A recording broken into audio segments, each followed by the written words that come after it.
Nasolacrimal duct obstruction, or a blocked tear duct, is a common problem in the newborn period. Usually it's self-limiting, meaning that the tear duct will open up by the time they're about 6 to 9 months of age, and spontaneously. If it continues beyond that period, the child needs to be seen by the pediatric ophthalmologist so that the duct can be opened. What causes this is that the tear duct is blocked and the tears don't drain to the back of the nostril.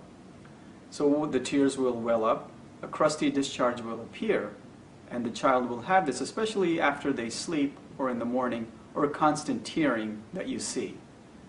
You need to go ahead and clean the eye with some warm water, press the eye, and make sure that the eye stays clean. If the white part of the eye gets red or irritated or swollen or with thick gooky discharge, the child needs to be seen by the pediatrician before.